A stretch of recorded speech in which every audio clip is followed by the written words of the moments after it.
আসসালামু আলাইকুম রহমতুল্লাহ।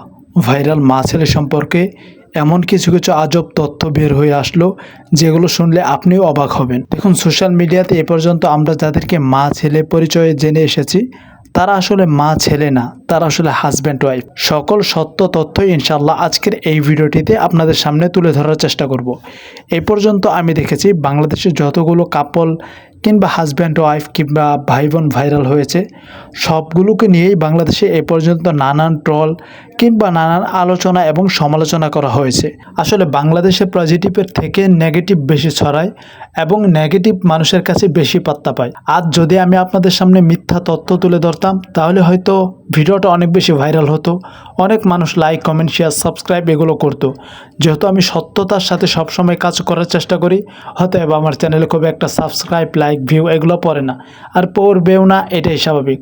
তারপরেও যেগুলো পড়ে সবশেষে শুকরিয়া আলহামদুলিল্লাহ। দেখুন, আমরা বরাবরই মানুষের সম্পর্কে না জেনে না বুঝেই সোশ্যাল মিডিয়াতে নানান গুঞ্জন ছড়িয়ে ফেলি। আমরা জানিও না যে এর পরিণাম আখিরাতে কি হতে পারে, আল্লাহ তাআলা এই জন্য আমাদেরকে কি শাস্তি দিতে পারে। যেহেতু আমরা মুসলমান, সব বিষয়ে আমাদেরকে সচেতন থাকতে হবে, আর সচেতন থাকার নামে ইসলাম, সচেতন থাকার নামে ইমান। তো কথা বলছিলাম ভাইরাল মা ছেলেকে নিয়ে। সত্যিকার অর্থে আমি আপনাদেরকে সেগুলো তথ্যই দিতে পারবো যেগুলো তথ্য সোশ্যাল মিডিয়ার অদৌলতে আমি জানতে পেরেছি এবং কি আমার কাছে যেগুলো সত্য এবং গ্রহণযোগ্য বলে মনে হয়েছে। প্রথমত একটা বিষয় আপনাদের সামনে উন্মোচন করা যাক, তারা কি সত্যই মা ছেলে নাকি তাদের রয়েছে ভিন্ন পরিচয়। হ্যাঁ, সেটাই আমরা প্রথমে জানার চেষ্টা করব।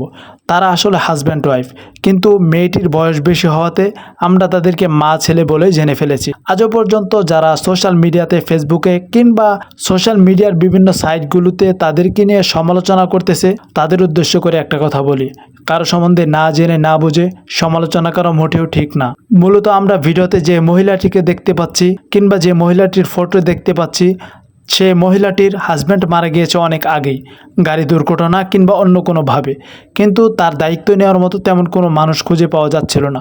অবশেষে আমাদের সম্মানিত এই ভাইটি রাজি হয়ে যায়, তিনি এই ভদ্র মহিলার দায়িত্ব নেন। কিন্তু ওই মহিলাটির আগের স্বামীর এখানে থাকাকালীনই একটা মেয়ে সন্তান ছিল, সেই ছেলেটি তার দায়িত্ব সহ নেন। এই দায়িত্ব নিয়ে সেই ছেলেটি কিন্তু ভালো মনের প্রমাণ দিয়েছে, আমরা তাকে সাধুবাদ জানাই। তো এটাই হলো সত্য ঘটনা, এটাই আমি জানতে পেরেছি, এটাই আমি আপনাদের সামনে প্রচার করার চেষ্টা করেছি।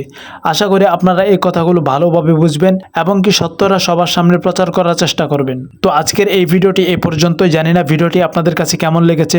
যদি ভালো লেগেই থাকে আপনাদের মন থেকে পছন্দ থেকে লাইক কমেন্ট শেয়ার সাবস্ক্রাইব সব কিছু একসাথে করে দিন। তো আপনাদের সাথে দেখা হবে খুব শীঘ্রই নতুনভাবে ভিন্ন কোনো ভিডিও নিয়ে। ততক্ষণ পর্যন্ত অবশ্যই ভালো থাকবেন। আল্লাহ হাফেজ, আসসালামু আলাইকুম।